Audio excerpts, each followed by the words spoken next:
Number 18واں ہمارے لیے اصول یہ ہے کہ والدہ کے ساتھ حسن سلوک سے پیش آیا جائے، کہ اگر کسی کی والدہ حیات ہوں تو آپ نے یہ تعلیم دی کہ اپنی والدہ کے ساتھ حسن سلوک سے پیش آئیں۔ ایک صحابی آپ کے پاس آئے، یہ صحیح مسلم کی روایت ہے، فرمانے لگے یا رسول اللہ من احق الناس بحسن صحابتی، تمام لوگوں میں سب سے زیادہ حقدار کون ہے کہ میں ان کے ساتھ خیر خواہی کروں، اچھا سلوک کروں؟ آپ صلی اللہ علیہ وسلم نے فرمایا امو کا، تمہاری ماں ہے۔ اس صحابی نے پھر پوچھا ثم من، پھر کون ہے؟ آپ نے فرمایا امو کا، تمہاری والدہ۔ اس نے تیسری مرتبہ پوچھا ثم من، آپ نے پھر فرمایا امو کا، تمہاری والدہ۔ اس نے چوتھی مرتبہ پوچھا ثم من، آپ نے فرمایا ابو کا، تمہارا والد ہے۔ گویا 3 مرتبہ رسول اللہ صلی اللہ علیہ وسلم نے ماں کا ذکر فرمایا ہے اور چوتھی مرتبہ میں آپ نے والد کا تذکرہ فرمایا۔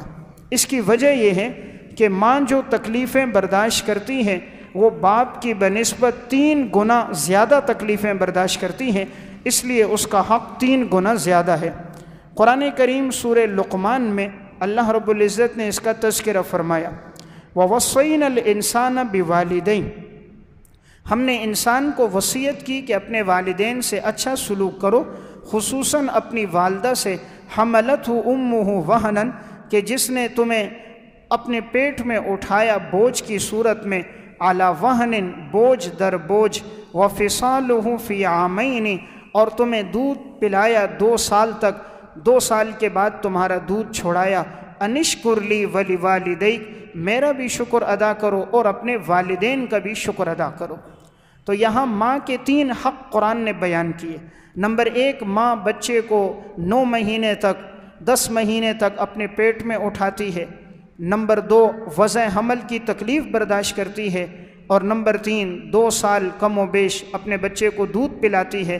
تو اس لیے ماں نے مشقت زیادہ برداشت کی ہے تو حسن سلوک میں بھی وہ مقدم ہونی چاہیے۔ اس لیے فقہاء کرام فرماتے ہیں تعظیم باپ کی زیادہ ہو، خدمت ماں کی زیادہ ہو، دونوں کی ہو لیکن خدمت میں ماں کی خدمت زیادہ ہو، اور والد کی عظمت اور والد کا مقام مرتبہ یہ زیادہ ہو۔ والد تعظیم میں کمی برداشت نہیں کرتا، اگر ان کا استقبال نہ کیا جائے، محبت سے پیش نہ آیا جائے، کوئی حکم دیں اسے پورا نہ کیا جائے تو والد کو غصہ جلد آتا ہے۔ اس لیے تعظیم ان کے باتوں کو پورا کرنے میں جلدی کرنی چاہیے اور خدمت والدہ کی زیادہ ہو۔